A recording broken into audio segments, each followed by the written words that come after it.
आज के समय में जो हम टेक्नोलॉजी करते हैं कि टेक्नोलॉजी कुछ भी कर सकती है, पर कुछ ऐसी चीज़ें हो जाती हैं जिससे टेक्नोलॉजी से भी भरोसा उड़ जाता है।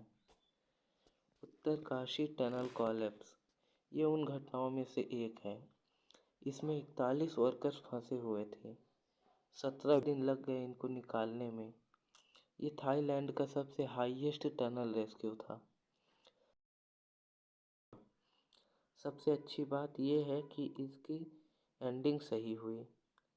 पूरे 41 लोगों की जान बचा ली गई, पर यह बहुत चैलेंजिंग था। 4.5 किलोमीटर का ये टनल है। इसमें गलती किसी की नहीं थी। ये तो नेचर का प्रकोप है।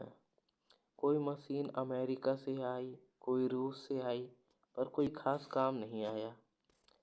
आखिरकार मैनुअल ड्रिलिंग काम आया। 5-5 मीटर पहाड़ों को काटने में पूरा दिन लग जा रहा था।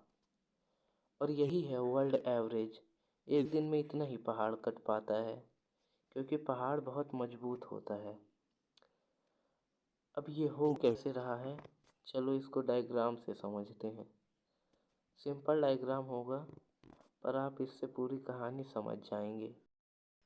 ये है वो टनल जिसकी लंबाई 4.5 मीटर थी। अब ये है पूरा पहाड़ी इलाका। जब भी कोई कंस्ट्रक्शन होता है तो वो दोनों साइड से होता है। मतलब इधर से भी हो रहा था और इधर से भी हो रहा था।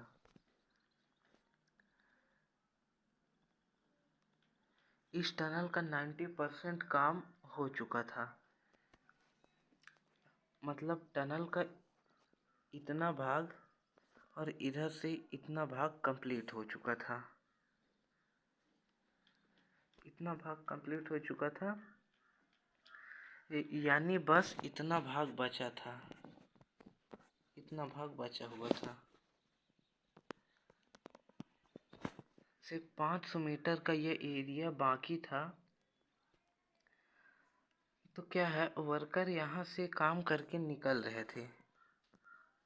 कुछ वर्कर्स निकल गए थे और कुछ निकलने वाले थे। इधर से वर्कर्स निकलने वाले थे। तो क्या हुआ, जब कुछ वर्कर्स निकल गए और कुछ निकलने वाले थे, तभी यहाँ से कुछ चट्टान टूटकर यहाँ पर जमा हो गई। और इन चट्टान ने 60 मीटर का एक ब्लॉकेज बना दिया। ये यहाँ पे ब्लॉक हो गया 60 मीटर का ये रास्ता। तो यहाँ जो है 41 वर्कर्स यहाँ फंस गए थे।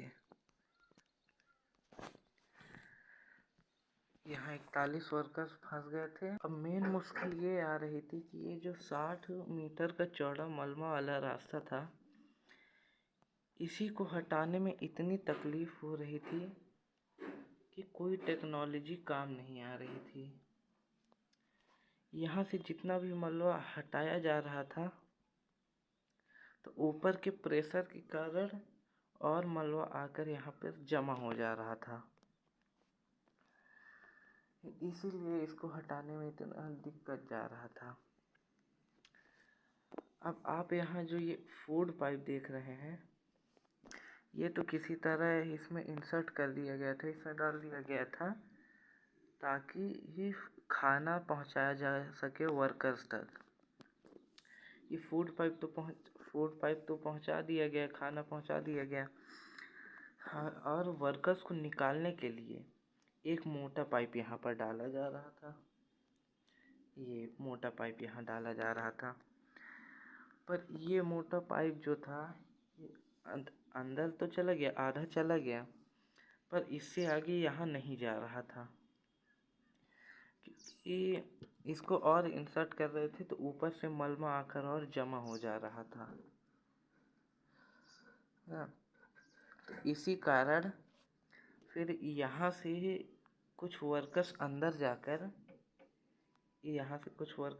जाकर ये थोड़ा थोड़ा इसे मैनुअली ड्रिल करने लगे, 5-5 मीटर खोद कर।